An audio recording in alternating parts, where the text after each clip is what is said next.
first Life on Tap of the semester, and I'm very excited for you all to be here because probably the number one thing that students come into my office and say, I am interested in doing blank, is counseling and therapy, etc. They want to study psychology, and so I have brought 3 of our esteemed alumni to campus to talk to you all about the different forms of counseling and their different... Hello, Walter. Up front today. I like it. But you can't hear. Okay. So they're going to talk about their different education backgrounds as well. Am I good, John? Okay. It sounds like I'm ringing or something. Okay. Awesome. So let me see what else I needed to say. Remember, we are having 3 Life on Taps this semester. So we have the next 2 are March 15th and then March 22nd. I know they're back to back. It was the only way we could kind of schedule them, so hopefully you will be here for those.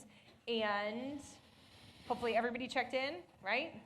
And then the last thing is at the end, we do have some ops crew members to help reset the commons, but if anybody is able and willing to help out, it will make much quicker work. So we would appreciate you volunteering to help put everything back, okay? All right, I'm going to introduce our guests. I'm going to read their full bios here so you get an understanding of them. So first of all, in the middle here, we have Dr. Michael Davis. He graduated from the Institute for the Psychological Sciences, which is part of Divine Mercy University, correct? In 2021, and is working as a licensed psychologist in a group private practice where he sees children, adolescents, and adults. He works as a generalist, seeing patients with a wide variety of needs, but specializes in working with neurodevelopmental conditions, trauma, and personality disorders. He practices from the psychoanalytic tradition, and he lives here in Front Royal with his wife and 3 kids. So welcome, Dr. Davis. Thanks. Then we have Ann-Marie Wingerter. She graduated in 2020, majored in history here at Christendom, and then earned her master's degree in clinical mental health counseling with a concentration in crisis and trauma counseling at Franciscan University. She is currently a resident in counseling at Healthy Minds Therapy in Alexandria, providing both in-person and telehealth therapy. She serves populations struggling with depression, anxiety, trauma, grief, and life transitions. So we're very excited to have Ann-Marie back, and her sister, Veronica, who took a front row seat. And then we have Jason Sparks. He graduated from Divine Mercy University in May 22 with an MS in counseling, which is a different program than Dr. Davis did, so we're going to talk about some of the differences, which will be really important for you all. So Jason is a resident in counseling here in Virginia and is a licensed graduate professional counselor in Maryland. And I'd love for you to tell us the difference between that. Jason has experience facilitating the intensive outpatient program for seniors at the Winchester Medical Center and facilitating the substance abuse and mental health groups for the partial hospitalization program at the Winchester Community Mental Health Center. That is a mouthful. He is currently a counselor for the Life Christian Counseling Network and serves clients both in person and via telehealth. Jason has a passion for helping others to flourish and live courageously. So if you will give them a round of applause and a welcome.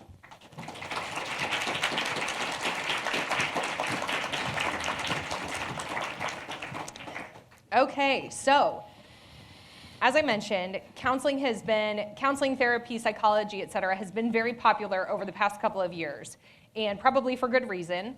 And I'm excited that you all are here to hear from them. So I'm going to let them kind of tell their stories about how they came to counseling and how they used their Christendom education to get there. And then we're going to do all the normal things of asking them all the fun things about their work. So can you all each kind of tell us how you decided to pursue a career in counseling and what made you choose it, and et cetera? So, Jason? Sure. Can everyone hear me okay from the back? Okay. See a lot of head nods and thumbs ups. So for me, it was not obvious that I wanted to be a counselor. That was something that I kind of discovered along the way.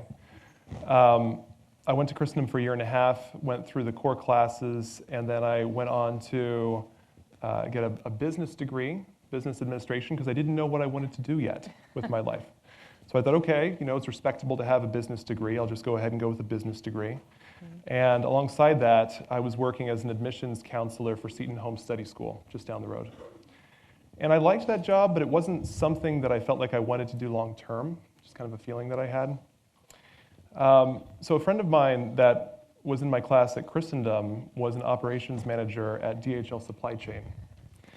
And he asked me if I wanted to work with him as an operations supervisor.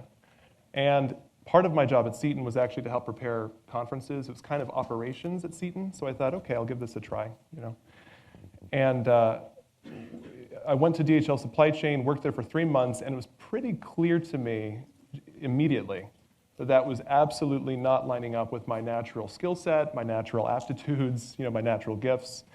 It was just a very fast-paced environment, very detail-oriented, very left-brained, very numbers. And so it was a struggle for 3 months. Kind of an interesting story connected with that. There was somebody that came from corporate to visit the site that I was supervising. And she saw that I was struggling, and she pulled me aside, and she said, Jason, there's no shame in realizing that this is not the path for you to kind of switch career paths. She said, I actually went to school to be a counselor and realized that was not the path for me. As soon as I graduated, I saw one of my first clients. It was a really tough case, and I had to meet with my supervisor after that and just let him know that this wasn't the career path for me. So at the time, I think God was planting a seed in my mind, and I didn't really think that much about counseling still, but it was there. It was like in the back of my mind. And so I ended up going back to Seton to be an admissions counselor and continue working as an admissions counselor. But I really changed how I worked in the job. I was really paying attention to the things that I was doing as an admissions counselor that I felt connected to, that were really meaningful for me. And some of those experiences were talking to families that called Seton and were really concerned about their children. And they had all kinds of stories, like my child was bullied, my child has special needs, and they're really struggling. And sometimes the moms would be in tears on the phone. And connecting with them in those vulnerable moments was really meaningful for me. And I kept track of that, and I was talking to my wife, and we said a novena, because again, it didn't feel like this was something that I wanted to do long term, to be an admissions counselor, but I was aware of just how I felt in those moments and those aspects of the job that felt meaningful. So we said a novena to St. Joseph the Workman, who I have a devotion to. I have a devotion to St. Joseph. And at the end of that novena, my wife and I were talking, and I said, what if I just simplified this? What if I just wasn't an admissions counselor? What if I was just a counselor? Just a mental health counselor.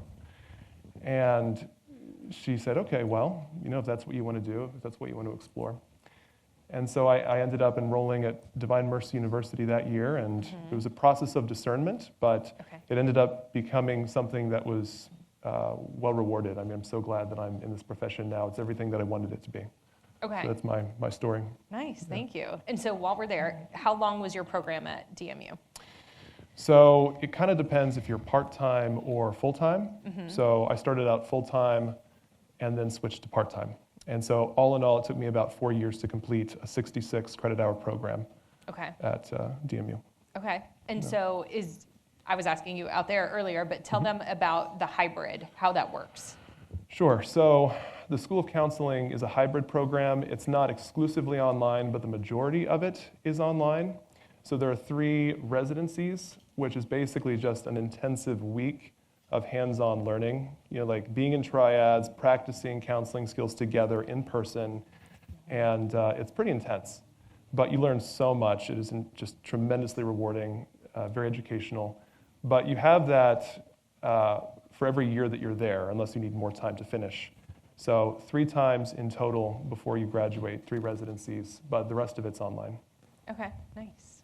Now, Ann-Marie, can you tell us about your program, since it's similar in some ways to what Jason did, and how you discerned to get there, really? Okay, I'll start with how the program is, and then I'll go to the discernment process. Sure. So I went to Franciscan University. That was entirely in person. Also 66 hours. We had the more, when you say, Jason, when you say those residencies, did that take the place of like practicum and internship? No, that was in addition. In addition, okay. So we didn't have the residencies kind of smushed into a week like that. We had them basically each semester. We would be involved in role plays in several of the classes, record ourselves so that we could see what we were doing. And then starting our 3rd semester is when we would do the practicum and internships. Okay, nice. So, as for my story, I'll give a bit of practical advice first because I wish I had this 8 years ago. Read Father Timothy Gallagher's Discerning the Will of God. I read it for the first time this year, and it makes a lot more sense in retrospect, so I wish I'd had it. Because otherwise, my story is a little kind of blind, is how I feel would sum it up. So I was at Christendom, and I didn't know what I wanted to do. It was my sophomore year. I had dabbled with physical therapy for a while, but then I realized I would have to work with cadavers at some point, and I am squeamish, so that kind of went by the wayside. But I went to counseling here my sophomore year, and that was where the seed got planted because I enjoyed talking with Mary over across the street, and one day she just asked, like, have you ever thought about counseling? Because I think you'd make a good one. Wow. So that planted the seed. I really liked it. I knew that I wanted to work with people in some aspect. Both of my parents are accountants, and numbers are great, but the thought bored me of doing that 8 hours a day. So I liked the interpersonal aspect, and I started looking into it. The year I graduated Christendom, everything had shut down because it was COVID. There was a lot of confusion everywhere. I had a major knee surgery in the middle of it, and I was just kind of desperate to move forward. So God took pity on me, and he flew the doors open to go to Franciscan, and everything fell into place for me to go within a week. Wow. Car, place to live, and a job. So I was like, oh, okay, I'm going here. And then fast forward a year when I started the practicum, my third semester at Franciscan. I had had a lot of doubts. My mom's never been fully on board with me being a counselor because she was afraid that I'd be broke my whole life. Okay. And, you know, she's supportive, but that does kind of play in the back of your mind. And I was like, okay, Lord, now would be a nice time to know if this isn't what you want me to do. And it felt very dark for a while, but I just remember I kept hearing this voice saying, take a step forward. And I was like, some light would be helpful. And it just repeated itself again, just take a step. So I did that, I graduated, and I'm, I think, 8 months into my residency, so that's what I mean. My story's not of much practical use, but that's kind of how it is. And if you feel called to something, I'd say just take the next step forward and read the book, because it's helpful. Okay, excellent. Did you guys take that down? Write that down. So tell us about residency. What does that mean? Because I don't think you use that terminology yet. So I've graduated. I have my license, but we have to go through a period that we call residency. It just means that I'm under a supervisor. I meet with a supervisor every week to make sure that I'm not doing anything wacky. Okay. They just keep me in line. So I have a certain number of hours I have to fulfill with that before I can have my independent license. Okay. And so what is it that what's the license you're working towards? For Virginia, it's called an LPC, Licensed Practicing Counselor. I'm not sure about I think the that ending sounds right. of the, Yes. Okay. So, and do you have your LPC yet? Or are Not you yet. currently working towards it as well? Working towards it, yeah. Okay. Wonderful.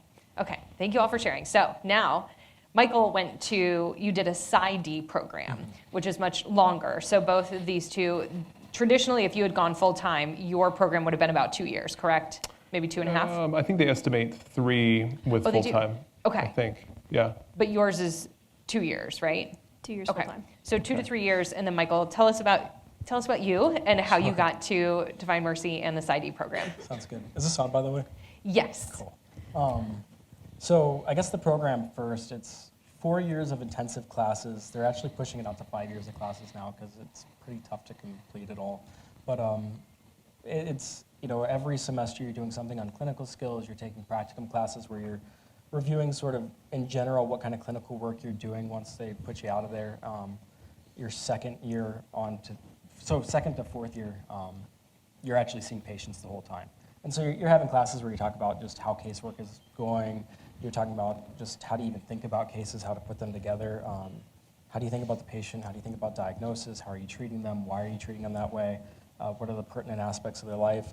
Besides that, all sorts of just different courses on clinical skills, psychological assessments, diagnosis, psychopathology, psychometric kind of stuff, so stats and things like that, and all sorts of theory classes as well. So we take a big smattering of things. Like I said, we have 3 years of what we call externships, so it's just, you're under heavy supervision. They're kind of watching your casework, or your therapy work. They're looking at how you're doing pretty much in every aspect of it. So you're constantly kind of watched and measured and graded and scored, and you just hope to get through all that. And then at the end, you write your dissertation, so kind of like the thesis here, just a bit longer, though not that much longer, to be honest. And then you do a year of internship or residency. It's kind of like a medical residency. You spend a year somewhere out in the field. You apply for a bunch of different sites. Mine happened to be at a hospital, so that meant doing whatever they wanted me to do any given day at the hospital. Mm-hmm. And you're seeing patients every single day. You're doing the work. You're being supervised. You graduate.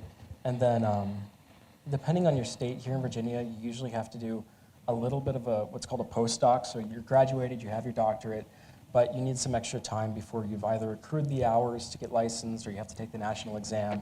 So in my case, I had all the hours, but I still had to study for the exam. And after 4 years of school and a 5th year of residency, I had no desire to do that, so I kicked that off for a good 6 to 8 months. Okay. And then I finally took that, and then it was just a matter of weeks before I got licensed. So.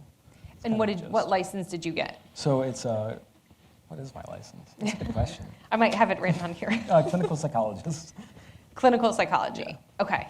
And so, what can you say?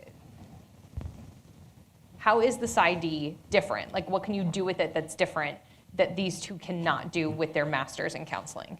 A lot of the difference is just out the gate. There's a lot of room to catch up, but because we're in school longer, by the time we've graduated, we have 3 part-time years of seeing patients and a 4th year of just doing patient work, plus whatever you do for your postdoc as well. So we have a lot of experience under our belt by the time we're licensed. We have a little more in classwork on different theoretical areas that are important. So we take a lot of work on personality theory, so narcissism or masochism or all these different things that you commonly hear about. And it's important because you encounter it a lot in clinical work. There's a lot of people who either have a personality disorder or they have personality traits that are problematic enough in their life that they have to really work through it, and that usually takes a while. So we get a little bit more in that. The biggest differences, though, is we could bill a little bit higher if you're doing insurance, which is kind of nice. If you're not doing insurance, it doesn't matter. We bill about the same. And we can do assessments, which assessment work is a lot different. You sit with a patient anywhere between 4 and 12 hours. It might be more if you're doing some crazy assessment for like the NSA or something like that, which those are like 500 pages long. Wow. But, is that 12 hours at a time? Would you ever be sitting with a patient 12 hours at a time? I wouldn't, because I don't like to sit with people that long. Okay. I'll blame you. You can. People do. Okay, And interesting. Administering all sorts of psychological assessments. So you're doing cognitive stuff, which is a lot of different game kind of things to try to tease out where their cognitive skills are, what's higher, what's lower, what's uneven. Because someone might be really great in one area of how their brain's working, but not so great in another area. Maybe they've had a head injury or something like that. Or depression can significantly mess with those kinds of things, or ADHD or autism. And then you're also looking at personalities. You're doing like ink blot tests and things like that. All sorts of surveys where people are just talking about their experiences and rating them in certain ways. And you bring it all together and you just write a really long report about what it all means diagnostically for the person. Okay. So. And then how would treatment differ for the 3 of you? So if you're saying you're writing all of that up and you're determining, are you diagnosing and kind of prescribing a treatment plan for them? You can. It really depends on the clinician. Really the big thing is to diagnose and then point them in a general direction of, hey, here's where you should go. Occasionally there's something really specific they need. If someone has really acute OCD, you probably want to send someone more behavioral who's going to teach them certain things about how to get the obsessions and compulsions down. If someone's a narcissist, they really need psychoanalysis and probably to be in therapy for 4 to 5 years easily. And other than that, though, I for my practice, keep it pretty general. Okay. I don't like to tell other clinicians what they should do with their patients, so I Okay. don't like to do that a whole lot. I'm trying to think if there's anything else there. It's really just doing the assessment that's different. We're the only ones who do that. Psychiatrists don't do it. Counselors don't do it, at least not at the level we tend to do it. It's mainly geared towards diagnosis, occasionally towards like vocations. We'll do the assessments for that. But in terms of the actual treatment itself, that has more to do with whatever kind of school of therapy you do. So you could be a psychoanalyst or CBT or behavioral, and counselors do that the same as psychologists do. So. Okay, and you said CBT? What is that? Oh, cognitive behavioral therapy. Cognitive Yeah. behavioral, okay. Now, let me throw in just another occupation that's within this realm. How is, especially what you do, different from what a psychiatrist would do? They prescribe. They prescribe medication? Yeah. Okay. That's about it.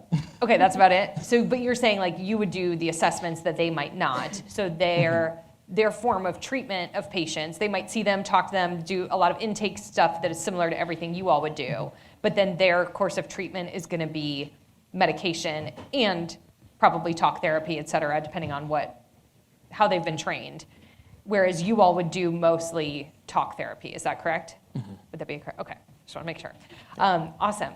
How did you decide that you wanted to go this route, and specifically the PsyD versus doing a master's in counseling? Yeah, like Jason, my route was pretty meandering. I tried teaching, and I wasn't very good at it.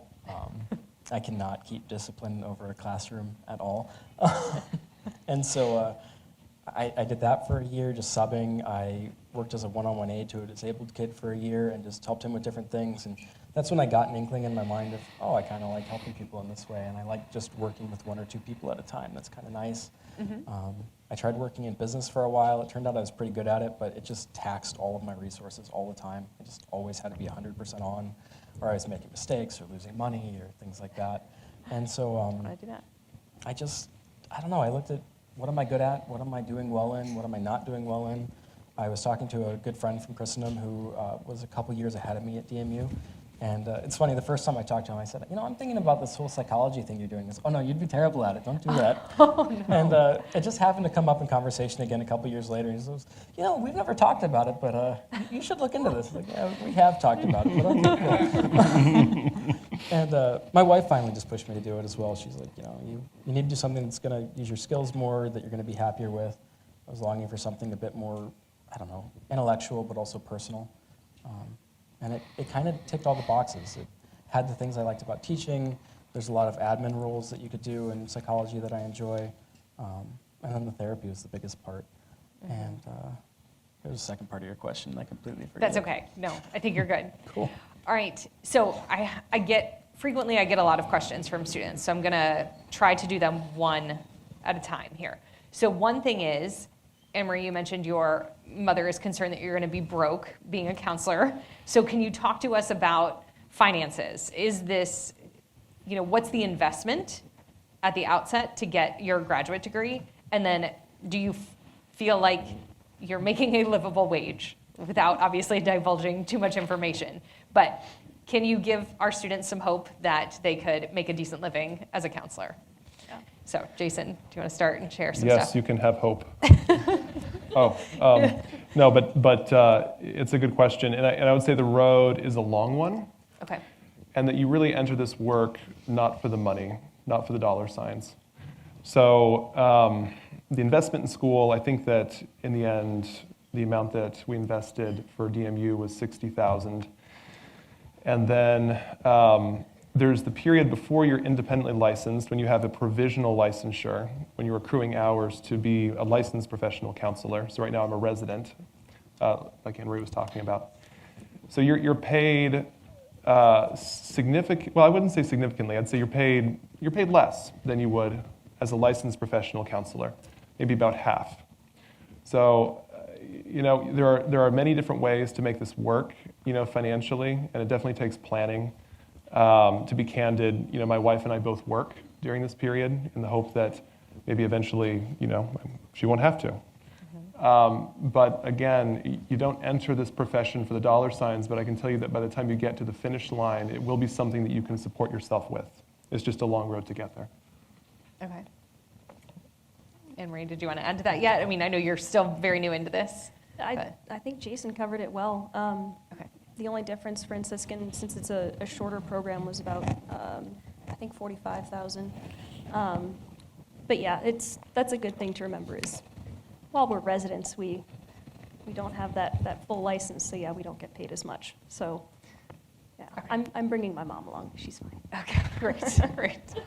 All right, so Michael, tell us a little bit about PsyD, because obviously it's a longer program. It sounds like it's a little more intense. So is the investment greater, and is the return greater? That's a really complex question. Yes. I am less Good luck. idealistic on my interview. When I applied for the program, they asked why I wanted to do it. My first reason was because it makes decent money. Uh-huh. I already had a kid at that point and married and everything, so that was just needed and needed to grow in that direction. But the long and short is you're going to take on a lot of debt, somewhere between 150 and 300,000, maybe more. I worked part-time, even though I was a full-time student, and it really didn't bring the debt down at all, but it just, paid the rent. Yeah. We make a bit more, but it really varies. If you're going to go into it going full-time and eventually aiming towards getting in your own practice or working for a government agency like the VA or DOD, you're going to make a pretty decent wage, somewhere between roughly 70 and 120,000, maybe more if you're in a private practice. If you go certain routes with testing and you do like neuropsychology, you're going to make 250 to 300,000 and be more like a doctor. Maybe not quite that high, but a pretty decent wage. So you can end up billing a bit more and making more. You're going to accrue a lot of debt in the process, which is pretty painful. And it's tough being a full-time student for 4 years as an adult. You kind of regress back to 16 again, and it's not fun. And everyone's really strict on you all the time, which is a lot like being 16. And so I usually advise if someone's asking me, look into counseling. If you really have a passion for testing, if you have a passion for really getting into some areas that might be tough to get into otherwise, certain government jobs, you might want to go psychology instead. If you want to just dive deep into the work of therapy, get in and get out in 2 to 3 years, have a lot less debt, go to whatever training program you want to go to for the type of therapy you like, and you're probably going to end up in the long term making a similar amount. And so it's a question of where your passion is, but you could do a lot with a counseling degree, and I don't regret going psychology at all. I appreciated the intellectual component of it. I think I probably in some ways would have pursued that on my own anyways. And so not to diss it, not to say it's not good, but it's just something to really ponder and figure out where you want to be with things. Okay, great. Thank you all so much for sharing all of that. So let's talk about grad school. So obviously there's the investment side of it, but it's also choosing where to go, which program to do, and also I often get asked, or students tell me they want to go to a Catholic program. And so obviously Divine Mercy is, and so is Franciscan. Just almost blanked. Are there other programs that you would recommend? Would you steer our students towards the Catholic programs, or would you say any counseling program will do? Or somewhere in between? So whoever wants to tackle that first. I would say, of course, I'm always going to recommend DMU, Okay. right? But There are flyers in the back. There are flyers in the when back. you leave. But I would say that any program that provides you with a Catholic vision of the person connected with psychology is so important, because psychology is secular. And so you want to have all of that kind of connected. We, at Divine Mercy University, we have something called the Catholic Christian Meta Model of the Person. As you're learning about all of these theories, they're secular, there's something underneath of all of these theories, which is a Catholic vision of the person as being created in goodness, fallen by sin, and redeemed by grace, that really helps to inform all of the theories that you use. So I would say you definitely get that at Divine Mercy, but if you see another program that is reputable and that is Catholic and has that vision of the person to teach you alongside all of those theories, then go for that program, if that's something that you think that if that's the direction you want to go. So. Okay. Do you all have something to add to that?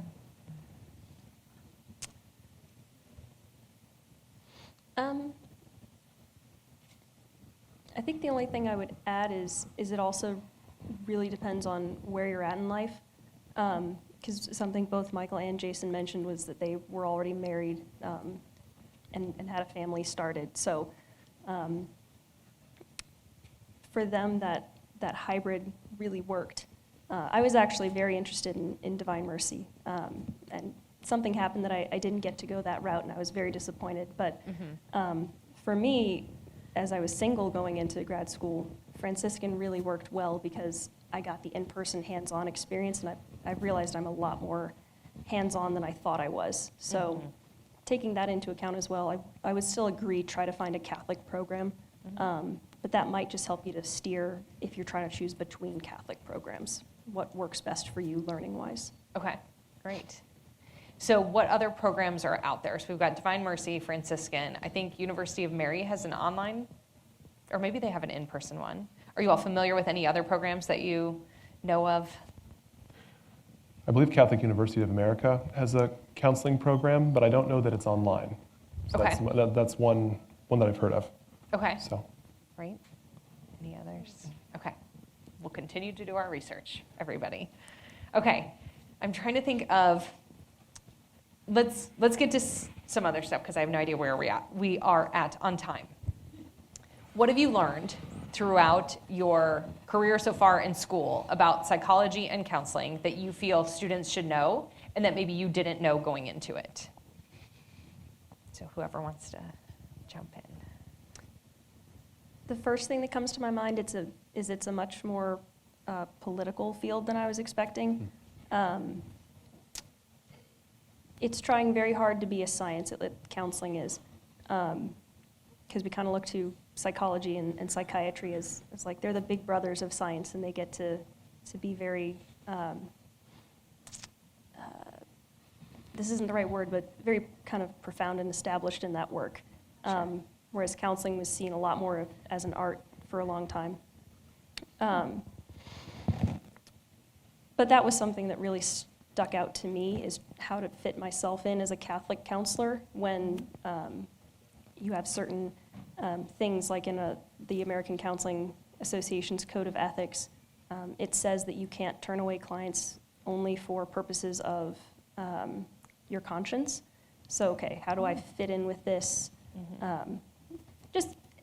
It might sound small at first, but that was something that shocked me. Because I wanted to see the spiritual and the psychological integrate, and I haven't read it, but I'm very interested in that Catholic meta model of the person. So just know that that's out there, and you have to navigate along with that. Okay. It works. I mean, we're doing it, but Yeah. I just wasn't prepared for that going in. Okay. What else? What do you all think students need to know about the field of psychology and counseling? I think a big one is the role of emotions in day-to-day life. It's easy to read St. Thomas or St. Bonaventure or any of the scholastics or Aristotle and come away with a very heady kind of reason is a very mental exercise. But we don't reason outside of the body whatsoever. There isn't some soul reasoning somewhere aside from the body, except in heaven, and that's all sorts of grace supported by God, allowing the body to do that allowing the soul to do that without a body. But so long as we're down here, we're doing it all through a body. We're doing it through our eyes, through our ears, through the various lobes of the brain, and that means our life is incredibly mediated by bodily experience, and that has an incredibly expansive but also limiting effect on who we are, what we are, how we can go about doing things, even with areas in terms of forming virtues. That there's certain levels of virtues you can only rise to if you're at a certain level in terms of certain bodily states.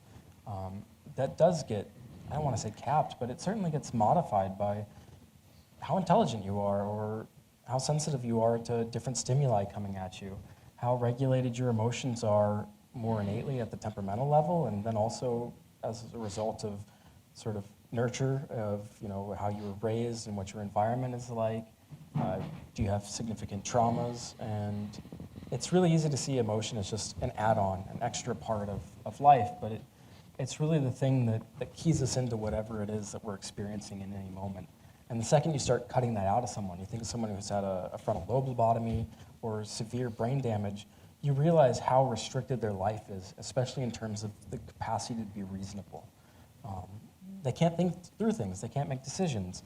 If someone has certain damage in the brain and you give them a red pen and a blue pen, you say, which do you want? They're going to stare at it for 5 hours because there's nothing to say, just pick one.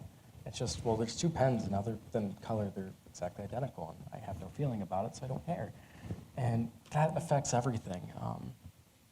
Even thinking of Christ having emotions, or St. Joseph or Mary having emotions, and actually probably very likely far more intense emotional experiences than we have.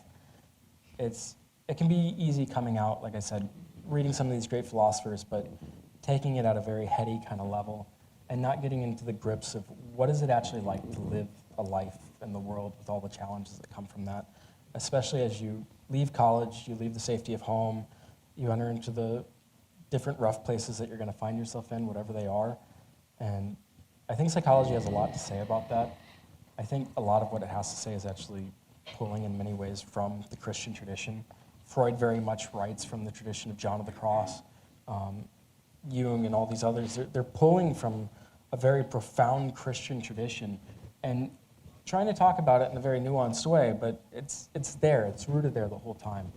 And I think where you're at right now, just realizing that, embracing it, finding the joy and the pain of the emotions and the spiritual life, not letting that be a restriction, but really letting that be part of how reason actually goes about expressing itself and finding things.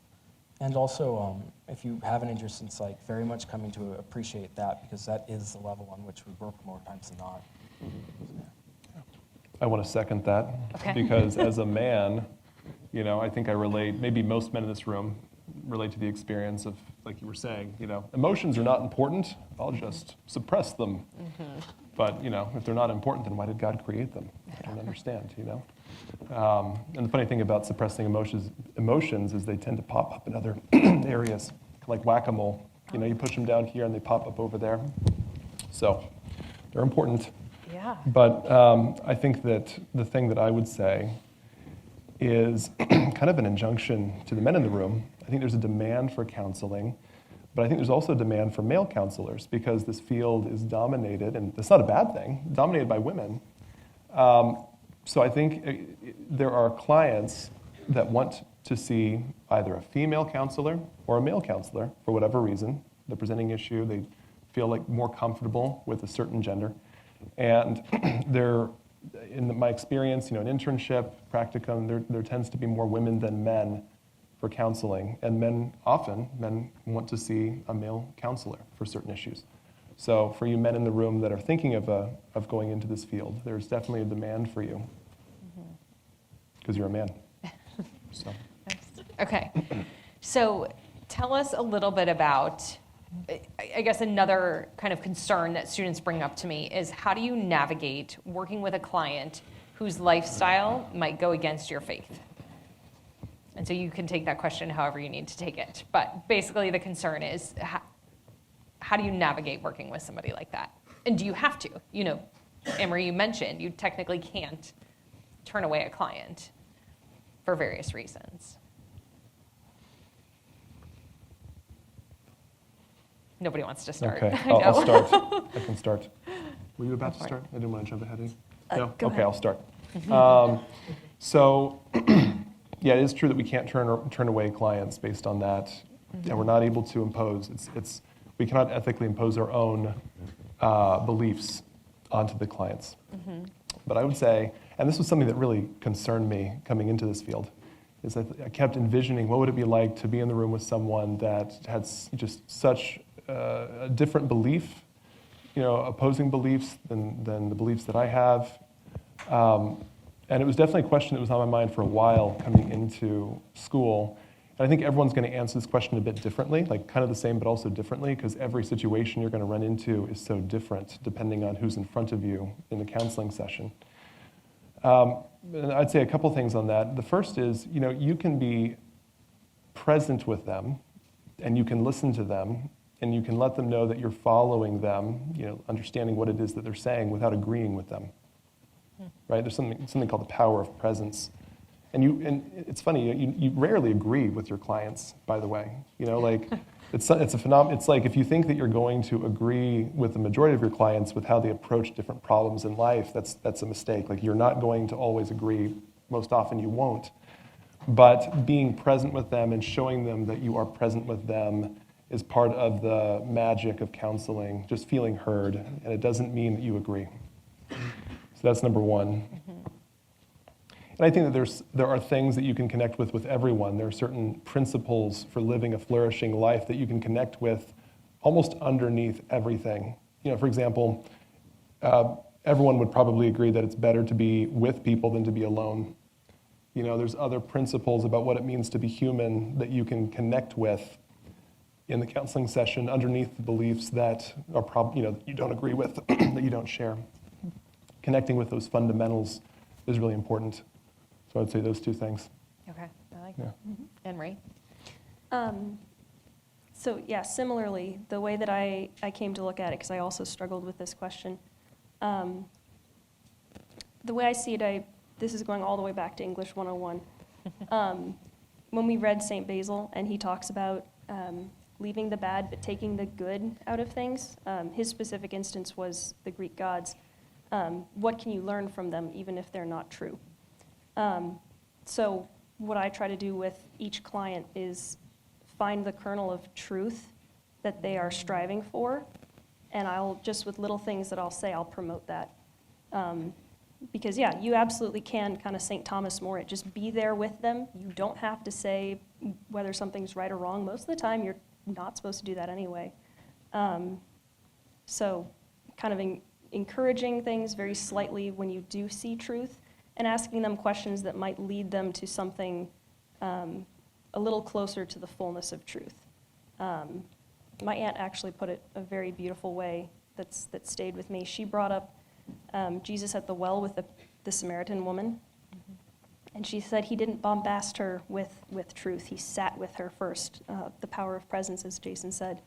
So you're there with them, and sometimes it's just seeing them as a person is what really helps them. They want to know that somebody connects with them. Oftentimes I hear, I'm in counseling because I want somebody who's not connected with my situation to listen to me. I want to know that I'm not crazy when I'm thinking these various things. So that relational aspect of counseling often does a lot more good than sitting there and theorizing with them. Depends on the person, but just sitting in the room with them often helps a lot, and looking for the little nuggets of truth is how I navigate that. That's beautiful. Thanks. Michael, did you have something to add to that? I think coming from Divine Mercy, but from the psychology program, which is a little more psychoanalytically or psychodynamically inclined, so thinking about some of those big names like Freud and stuff, one thing is that gets kind of ground into us in our own formation there, and then going even farther into that tradition, and my own formation has been, you don't really set the agenda with the patient. They come in with whatever it is they want to work on, to the extent that they want to work on it. And some will hit that level much sooner than others. Some will say, I've done enough, I'm kind of done. And sometimes they do it in a way where you go, I can't exactly advise that, you have so far to go, but you respect them wherever they're at. But I think the other aspect of it that comes along with that is, what's the goal of psychotherapy? Because it's not virtue.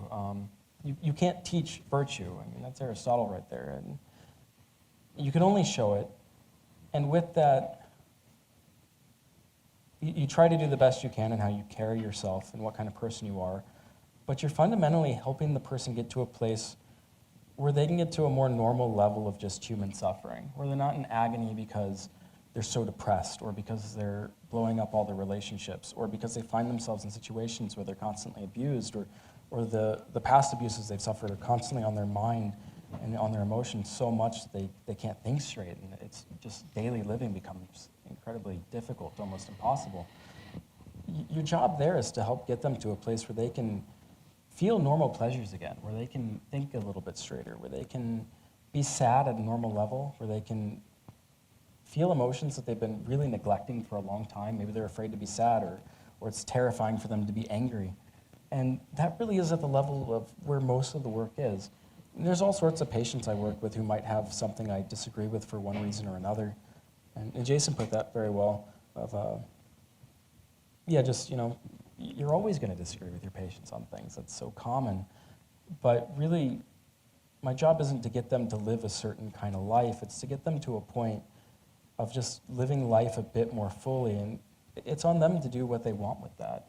It's a very neutral kind of field in some ways, which is a rather unsatisfactory answer until you actually sit with what it's like. Well, sit with someone who's in profound suffering and you feel with them what that's like to look into that kind of darkness and be in it every day and to try to figure out some route out of it. So. Okay. Hopefully that helps. I know, I learned a lot. That was very helpful. Okay, let's kind of switch gears and talk a little bit. I mean, I guess you've touched on it a little bit already, but tell us more about your day-to-day work. What does it look like to wake up, go to work? How does the day progress for you all? Jason? Yeah.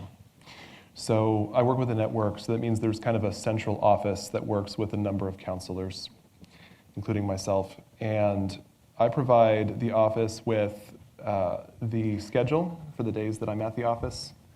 I tend to work in the evenings and on the weekends and Saturday because people can only see counselors when they're off of work. So that tends to be kind of my prime time is evenings and weekends. So how much do we owe you for this? Well, I was going to get to that, but if you're going to bring it up now. No. So I provide the schedule, and then also they ask about what kinds of age groups you work with. Some people only see adults. Some counselors might see children ages 8 and up. And some people might have a specialty. Some people might work specifically with grief and trauma, personality disorders. So you might have a specialty that they kind of direct people to you specifically for. So you provide that to the office, and then the office will set you up with the initial appointment, and then you'll do the intake, and then you will take care of your own scheduling from then on out. So my day-to-day is just going to work Monday, Friday, Saturday, and my weekends are actually in the middle of the week. So kind of an interesting switch from sort of the banker's hours I had at Seton, where it was Monday through Friday, 9 to 5. Now it's evening and weekends, and Tuesday, Wednesday, Thursday is kind of my weekend. So. Okay, very nice. Yeah. So let me just clarify the network. Yeah. So if a patient is looking for a counselor, they will come to the network, talk to a main person. They will share a little bit about what they're looking for, and then that person says, oh, here Jason would be a good fit for you, or Ann-Marie would be a good fit for you, and here's how to schedule with them. Exactly. And they schedule the first appointment for them, and then you And then you would take set care up of the follow-up. subsequent, exactly, you take care of the subsequent appointments, but they're the first point of contact, and they would be getting the clients in touch with you. So Okay. you've got that right. Okay, great. And if we have time, I'd love to know more about, is that beneficial over starting your own practice and all that kind of stuff. So if we can get there, that would be great. But Sure. Michael and Ann-Marie, can you tell us a little bit about your day-to-day? Sure. I'm pretty independent. I'm technically in a group, but I set my own schedule. I pick all my own patients. I do my own advertising. So I start the day at 8 because that's when I like to start, and I end somewhere between 6 and noon, depending on the day. And I just see patients. I work with adults. I do a bit of teletherapy because when I moved back to Virginia after my residency, everything was teletherapy. Nobody was seeing in person yet. And so that's about a little over half of the people I see.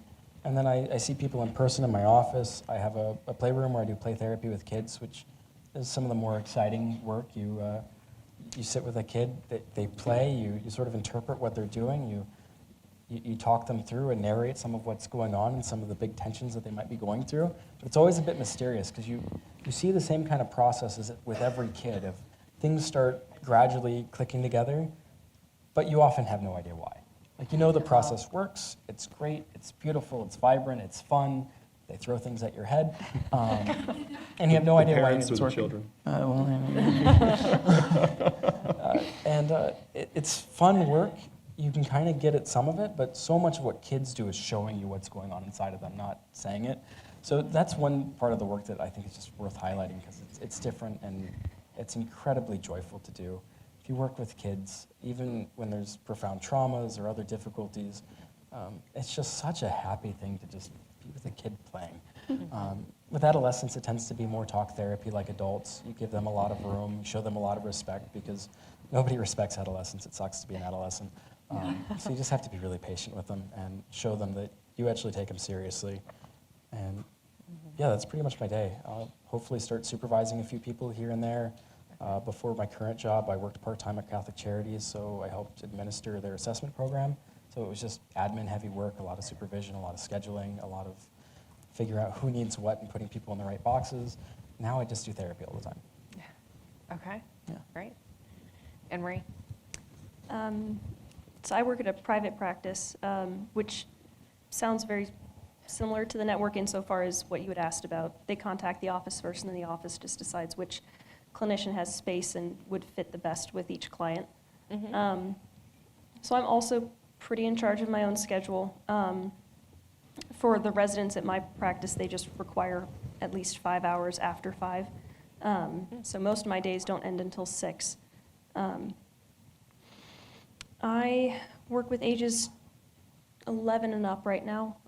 I'd say most of them fall in the 20 to 35 range, and then about a third of them are teenagers, adolescents.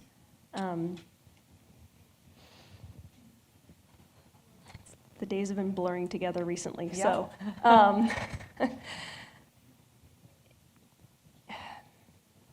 Can I lead you all somewhere? Please. Nobody has mentioned paperwork, taking notes, filing reports. Like, is that a part of it? Or are you just talking and? You have paperwork after every session. The place that you work usually dictates when it's due. I know some places are due day of, others are like, as long as it's due by this day, as long as it's in by this day every other week, you're fine. And can I stop you? Is that just because you're a resident, or that would be for somebody who's fully licensed as well? Fully licensed as well. Okay. The paperwork is to show the insurance that you're doing your job. Paperwork can also be subpoenaed depending on the state, so they can be records for court as well. Okay. But we have to leave a paper trail of what we're doing with a client and why we're doing it in some cases. Yeah, that's it. Every now and then, working with anyone under 18, there's a call that needs to be made into CPS, and that can take a while. I've been on hold for an hour or two in some cases. But that's also something that you need to document. So there is a lot of paperwork depending on the clientele that you have. If you're working with kids, you just might have more calls to make to CPS. Hopefully not, but that's just part of what happens there, because we're mandatory reporters. So any kind of abuse that happens to someone under 18 or an elderly person, we make a call. Okay. Yeah. Paperwork? It's my least favorite part. I can imagine. I think that's why I didn't say anything about it. Okay. But it was, there's a lot of paperwork for the intake just because you're learning about them, which makes sense. You know, you have their information just written down.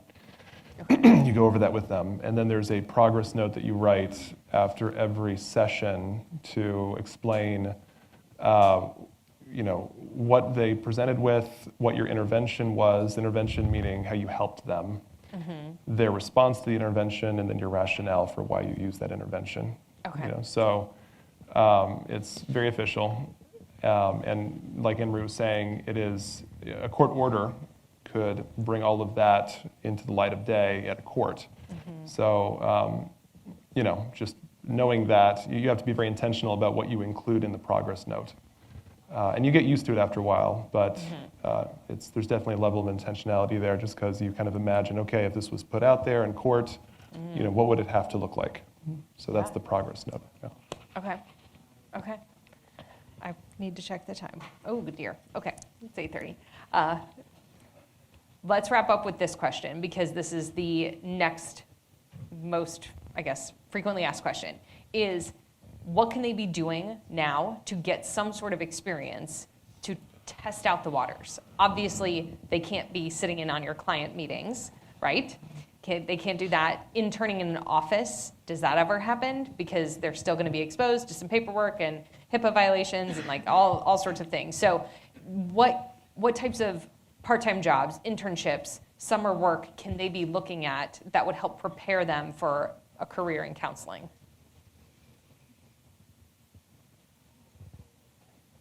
This is kind of what I look like when they ask me. One thing that stands out to me, I did my internship at a mental health center. And there were a lot of people there at the mental health center that were doing receptionist, desk work. There was some exposure to the kinds of things that clinicians run into. Like you have to be aware of HIPAA, if you're the receptionist and you're taking calls, booking appointments. So you gain familiarity with that. I actually had a few fellow students at Divine Mercy University that worked as a receptionist for mental hospitals. You definitely get training in that way. But also, I believe there were people that did not have master's degrees in counseling that were running the groups. I don't know how that works exactly, but that was an interesting thing to me, is that you have to have a bachelor's degree, and you have to have, I'm not sure if you need certain certifications, it's something that I need to explore, but some of the people that were running groups at the mental health center were not master's degree clinicians. So certainly running group therapy there would be a way to get experience. Okay. And also, but even things like when I was an admissions counselor, there was familiarity with what it was like to connect with people that needed questions answered and they were in a vulnerable position. Like helping people that are in a vulnerable spot, whatever that happens to be. It could be working in a pregnancy center, whatever. Connecting with people in those moments can give you a taste for what it will be like as a counselor. There are plenty of times where I'm with a client and I think, oh, this reminds me of a conversation I had when I was an admissions counselor, and I'm a mental health counselor, just because you're connecting with people in those vulnerable times. So yeah, I think that's kind of the principle to look at is, all right, being present in vulnerability, that's what it's going to be like then. Okay, I like that. Thank you. Other ideas? Just interpersonally, I can't speak to internships and things like that. I think Jason covered that well. But while you're here at Christendom, I think training yourself to, think about the most charitable way to interpret what the person across the table from you is saying is going to be really good, because that helps to prevent us from jumping to conclusions, which we never want to jump to conclusions as counselors. Just try to avoid that. So you can train yourself in that right now. And then sitting with other people and just trying to see their perspective. Going back to what we said earlier, it doesn't mean that you have to agree with their perspective, but if you're able to say, okay, that seemed pretty rude, why did they say it? Based on what I know about them, they have this kind of sensitive spot from earlier in their life, if this is a friend that I know this about. So they're protecting this aspect of themselves. Okay, just kind of understanding the people around you a little bit better and understanding yourself as you go as well is going to do a lot for preparing you when you get to graduate school. Okay, yeah, that's helpful. Michael, anything to add? I think intellectually read a lot of literature. What's the old phrase that a good author tells you about the characters, a bad author tells you about himself? Like either way, you're learning about a person pretty deeply. So it's useful. And honestly, it's far more useful in a lot of ways than a lot of psych textbooks. You're going to get to know people at a deep level. I think beyond that, at the job level, you could certainly do things like volunteer at hospitals. If you're interested in psych specifically, and even the assessment side, there's places like Children's National where you can go reception for one of the different clinics there, and especially on the assessment side, we don't like to do phone calls or do intakes, and so we will sometimes even have some college intern do that for us. And you get to talk to people, you actually get to learn some things, you get to view assessments, because in hospital settings, rules are actually a little looser sometimes, and you can see a bit of the actual work as a result, which is kind of cool. Besides that, the biggest thing I'd honestly recommend is go to therapy. Find out about yourself, go into therapy that focuses less on changing a particular problem and more on getting to really know yourself at the depths. Get to know the dark stuff, get to know the nitty-gritty, the embarrassing things, the things that hurt, the things that you're very embarrassed of, and get bold with it. Be willing to look at it. Be willing to look at your defenses and the patterns where you kick yourself over and over and over again, and where you will to the day you die, and get used to it. That's what you're going to sit with somebody and do every single day, and oftentimes much worse things. And the more you're comfortable with that, and also the more you know yourself, the more you're going to know other people. You're not that different from anyone else. And so you know yourself, and you're reading lit, and you're just curious about the world around you. And maybe you take some opportunities. Maybe you don't to go watch some of this stuff. That's not all that important. You're really going to get to know other people. You're going to get to know yourself. And that's the biggest thing for the work that you do. Yeah. Okay. So in the interest of time, we are going to take some questions, just so that we're not here all evening, because literally I could talk to them all evening about this stuff, and I have more questions that I feel like we didn't even get to. So I want to turn it over to you all. We've got a microphone and our lovely Lizzie. So if you've got a question, please raise your hand, and she will come up. Actually, we've got some right up front.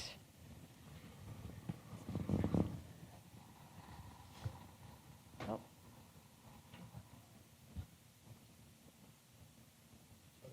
No?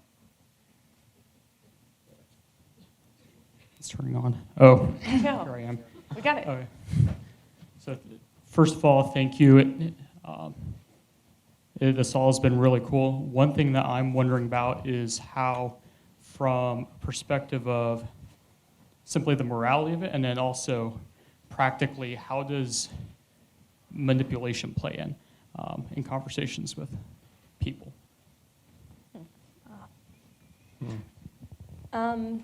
First thing that came to my mind, one of my professors really liked to tease us because he would call us manipulators and everybody would cringe.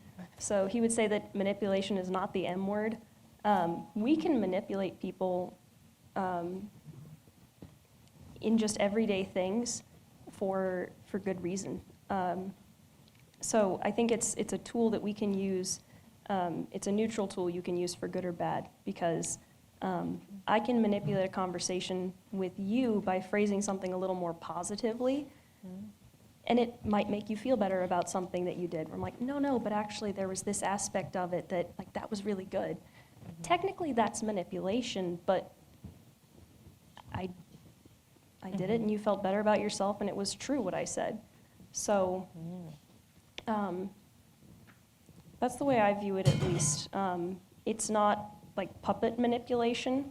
It's just kind of playing with words, seeing what people attach and grab onto. And yeah, you can kind of steer them. Steering might be a better word than manipulation. We certainly have better connotations with that. But yeah, that's what I would say, is it, I think like Michael said earlier, we're not trying to lead people to lead a particular lifestyle. So it's not that kind of manipulation. It's just, okay, this conversation's getting a little off topic. How do I steer us back? And I'll say something that will focus on one thing you said, and then the client's back on track and we're going just fine. Okay. Any other things to add? I think that,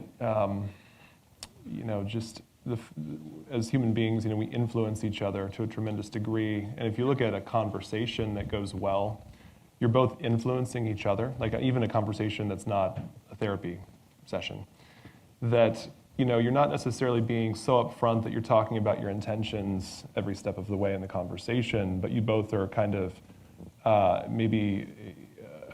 what's the right word? Not being direct about what your intentions are, but that might actually make the conversation go fairly fluidly, like influencing each other in the way that you are. So I think that when I think of manipulation, I think of like, I have an agenda and I want you to kind of fall in line with that agenda. But if we both are looking to influence each other for the good of the other, I think that there's a different feel to that, and I think people are open to being influenced in that way. Okay. Who's next? Oh, did you? I'm sorry. Yeah, did you have just really something? quick. I was thinking of actually flipping the question around of patients manipulate us all the time, but they can be very seductive, sometimes clumsily, sometimes rather adeptly. They can lie. Most patients lie at some point. And any number of other ways, and that's actually when you struck gold, when you realize, oh, that's all that's going on. You know what to work with, you know what's going on, and it can be difficult sometimes because it's kind of tough when the other person on the other end is trying to seduce you or something like that, but the more you can call that out and say, let's just be curious about this thing that you're doing, because a lot of times it's not conscious, and you'll find yourself doing that from time to time. Hopefully not seducing patients, that's usually a big no-no. But you'll find yourself repeating patterns from their life, from your life, and you always try to keep a pulse on that, because the more you can identify that and say, hey, this thing just happened, let's, instead of judging it, getting angry about it, let's just be curious about it and try to figure out what just happened. That's really the heart of so much of what we do. Nice. Yeah. Okay. Next question. Right up here. So my question is, and first of all, thank you so much. This is something, counseling is something that I've been thinking of going into. So my question is, like, how it affects your emotional and mental health of, like, counseling and talking about these difficult things. And so, like, do counselors have counselors? But then also, like, what can you really talk about because of, like, patient confidentiality and everything? So that was my question. Let me just clarify. Are you saying what can you talk about with somebody else about the clients that you've seen as like Yeah. a way to process? Exactly. So is there someone that a counselor can talk to with, okay, this patient is really difficult and it might be affecting my emotional well-being. Okay. But how much can you talk about it with someone else? Yeah. Yeah, And then also, how do you care for your own mental health? sure. That's a great question. Good question. So as long as the information about the client is completely disguised, if you have no idea who they are, because there are certain things that I can say about someone where you can say, oh, I kind of know who you're talking about. But if it's completely disguised and you're giving all of the information about what it is you're dealing with without identifying the person, then that is something that you can do. You know, we call it supervision. But it doesn't have to be with your supervisor. You can have group supervision, where you're with a group of other counselors and you're describing a client without giving away the identity. So that's definitely something that counselors lean on, you know, in line with what you're saying, because we need to, right? Where this is not an isolated field, and it's not going to be good for you if you are isolated in it. You know, being connected with your colleagues is so important. And as far as taking care of ourselves, counselors do have counselors, yes, and they're encouraged to, you know, have counselors. And there's something called compassion fatigue that we have to be very careful of, which is almost like your ability to be empathic is almost like a muscle. And you can actually use it to the point where you're exhausted. You might not be physically exhausted, but you're emotionally exhausted. And you can tell when you've reached that point. Often other people can tell before you know. You know, they're like, oh gosh, that was kind of a callous statement, Jason. You know, and it's like, oh, there's the metric. I think I'm starting to, you know, get fatigued, you know, compassion fatigue. But really to check in with yourself often with that, and, you know, just taking care of yourself in whatever way that looks like for you. And everyone has a different way of taking care of themselves. Just to make sure you're not over using that muscle, your empathy muscle. Once you're Other things? licensed, you're not in supervision anymore, but you really should be consulting fairly frequently with other people. And depending on the profession, there's different rules to how much you can disclose, but consultation is a broad enough thing where you might not say the person's name, but you could talk about the full details of the case, precisely because if you don't, you can't figure these things out. And so that's one of the first places, like Jason was saying, where you go. The only difference is once you're licensed, it's entirely, well, you just choose to do it and you pick your own consultant that you go to, and it's not required of you anymore. But it's something you really need to be doing. It's so easy to get off the rails. It's so easy to do things that are unethical. I'm constantly getting patients who are telling me about all the unethical things their past therapists have done, and it's horrifying. But besides that, you do have to be in therapy yourself. I go twice a week. Some therapists go more. And not only are you dealing with all the intense things from your patients, but you're dealing with the intense things in your own life every single day. Your kids who are sick, or you have a kid, I don't know, you have kids with special needs, or the money's tight, or you have a health problem, or anything like that. Like, it's a lot of stress to be carrying, and you do just have to be very mindful of that. Ann-Marie? Not much to add. Okay. I think they covered it beautifully. Okay, thanks. All right, next question. All the way in the back. We'll take a few more and then we'll wrap up here. Hello, thank you for coming and sharing your experiences with counseling. I was wondering, what practical advice would you share with people who want to be teachers? Want to be what? Teachers.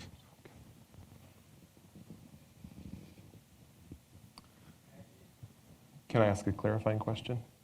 Did you say practical advice for people that want to be teachers? Is that what you said? Yes. You mean like almost like a counseling educator?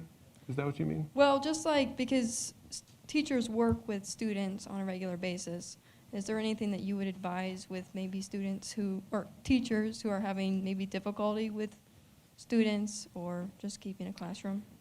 It's a good question. I don't have teaching experience. I'm not sure if I could speak to that. I'm not sure about either one of you, but I'm not sure that I can speak to that just because I don't have experience in that field. So I wonder if, Rebecca, if you're kind of asking what counseling tips outside of counseling could you provide for a teacher who has to deal with students who might be having issues? Okay. Does that, Yeah, that fits it. okay, Not So- any specific. yeah. Oh, sorry. go ahead. Not any specific tips, but I work with a lot of people with neurodevelopmental issues, so autism or ADHD or other sort of genetic conditions, and the schools are pretty poor in dealing with those, whether it's Catholic private schools or public schools. Across the board, there just isn't a good fit for those kids in a lot of places. Outside of an individual school here or there that really gets it, most just don't. And so the more you can just learn, watch, observe, be patient with those kinds of kids to figure out what drives them, not in some simplistic reward punishment kind of way, but really, what is this kid after? What's their thing? A lot of times what you'll find is you're not going to push a kid with ADHD or autism into an area that they don't want to go. If they're not interested, they're just not going to learn it. And it's a hopeless cause to try to teach them that. It's just how the brain works differently. When they get excited about it, they'll eventually get excited about it and they'll learn it. Obviously, probably need to learn like some basic arithmetic and stuff like that, but kind of understanding the ways that they tend to think about the world, which isn't some monolithic thing. Like every autistic kid thinks about the world differently than every other autistic kid and differently from every other person in the world. But they have commonalities too. I mean, you can get both the commonality, but also figuring out Joe does this and Ryan does that and Sarah does that, and put those two together. It really helps with teaching because those kids get overlooked a lot, they get punished a lot, they get pushed into boxes a lot, and it really makes their life, honestly, just a living hell. School is like the worst place to go to if you're ADHD or autistic, and you encounter those kids a lot, and the more you can just help them figure themselves out and just meet them wherever it is that they're at, especially if you could try to dodge some of the weird administrative things out there, the more you can actually do a lot of good for a kid like that. Yes. Up here, where'd you go, Lizzie? There you are.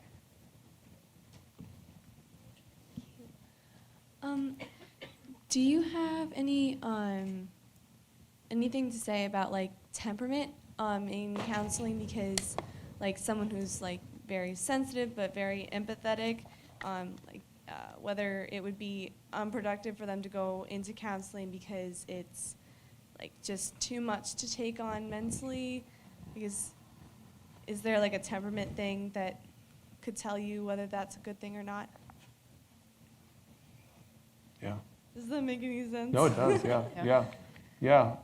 I would say that there's a different, I certainly think that anyone with any temperament can go to counseling. I think that our approach as counselors changes depending on what temperament we have in the room. So for example, if somebody's very sensitive, I need to be really in tune to like just the subtleties of what they're presenting, because it might not actually be something that is obvious.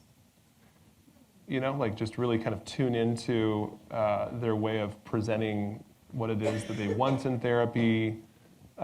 Just their signals might be something I have to really be in tune to. But on the flip side of that, somebody might be really direct, and they're, I don't need to be quite as in tune with them because they're going to tell me if they have an issue with something or if they want to go a different direction in therapy.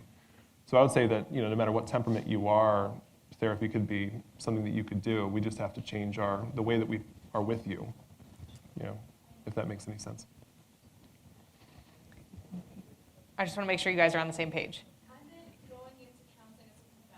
Yes, as a Oh, professional. I'm sorry. Not just, yes. Okay, yes, so if I could clarify. Yep. Okay, yes, you could absolutely do that if you're more sensitive or if you're not as sensitive.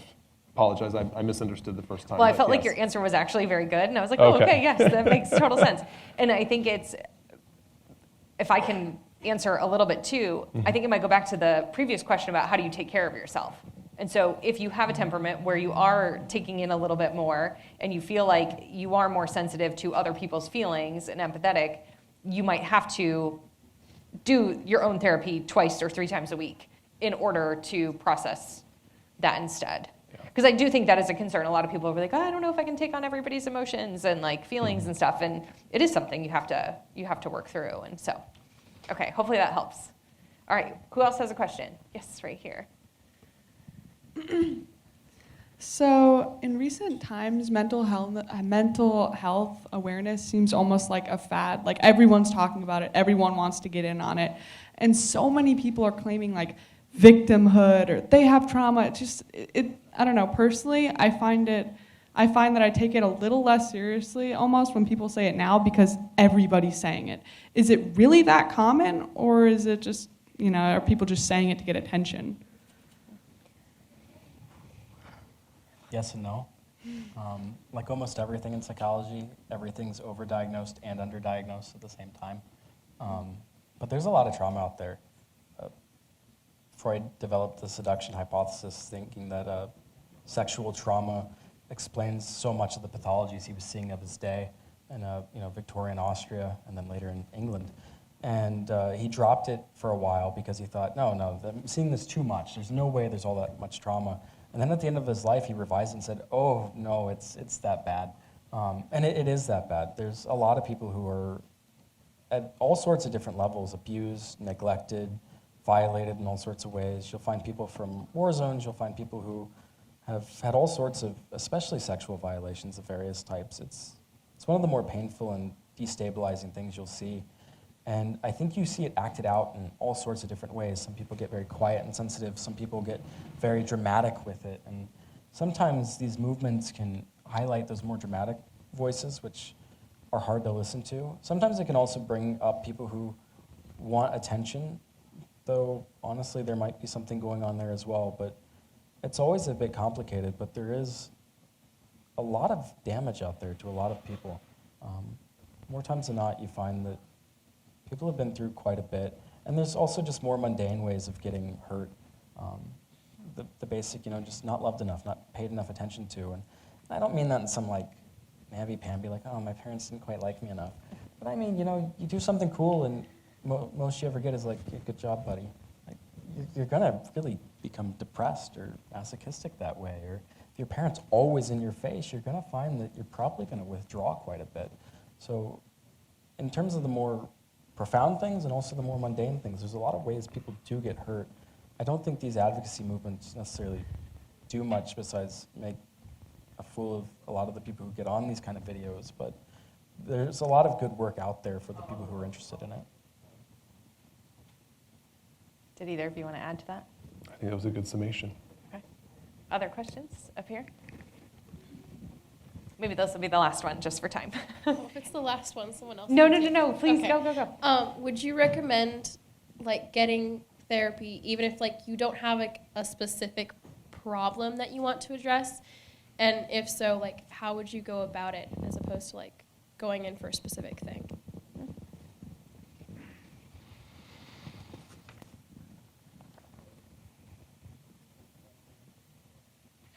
Well, I would say one question that we ask in the intake, question you could ask in the intake that I often ask is, the answer to that I think could be yes. I often ask people the miracle question, which is, okay, let's say that you wake up tomorrow and a miracle happened, only you didn't know it. What would be some things that you would run into that day that would show you that miracle happened? The day that you were really wanting to happen, just the ideal day. And then you would go through tangible things that day would look like, right? So that might be a question that I would ask somebody that wants to go to therapy, but maybe isn't doing poorly, but there's kind of a general direction, movement forward that they want to kind of make it very tangible, because you don't need to have a problem per se to go to counseling. We have something called the wellness model or the flourishing model. So we're not into focus on the issue that you have and fixing it. It could be going from good to better, right? Not bad to good. So, the answer is yes, and then the miracle question might help us solidify what the ideal day looks like and how we get to an even better state. Additions? Everybody has some stuff to work on, so there's that side of it. The more cynical answer is diagnoses are fungible. You could always find some reason to justify therapy. And you do that so that insurance covers it. If you have really good insurance, they just cover psychoanalysis, and you just get to go for the kick of it and to examine yourself, and that's kind of nice when that happens. But it is kind of fungible. You'll figure out a reason. You could find a reason to say, I get anxious sometimes or whatever. Not that you're manipulating the system necessarily. There's usually times where everyone gets a bit neurotic from time to time. And if you're interested in becoming a therapist, it's really absolutely necessary to be on the other side and figure out what that's like and to figure out yourself too. If you're simply just interested, you could always, especially if you're a student or younger, try to find somebody who can work with you for maybe a lower fee if insurance isn't there. And there's ways of working it on the practical side, and there's always so much you can learn about yourself. It's such a fascinating process to be on at either side. And it's really cool, the types of things that come out that you have no idea are there. So it's definitely worthwhile, and there are ways of doing it. Mm-hmm. All right, is there any last things that the three of you want to share before we kind of close and give them an opportunity to come introduce themselves, talk to you for a minute individually? Anything we didn't cover? By the way, I have to say that they are the most thoughtful group, and I can totally see that they are counselors, because you're like, let me choose my words correctly, let me think about my response, and so I love it. So even though they might feel like, oh wait, they're taking so long to answer, you're really thinking very hard about what you're going to say and want to make sure it's the nice thing. Anything to add? We have brochures in the back. You're supposed to bring brochures?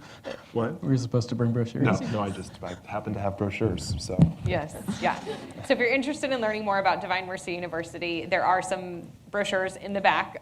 There's a little table right when you're walking out, so you're free to grab some of those. As always, you can come meet with me and talk to me about the different programs that are out there, and hopefully this gives you a better sense of what maybe you might be interested in going to after hearing them talk about it. But I'd be happy to talk you through that as well. So if you will give our guests a big round of applause, we are so grateful to you all.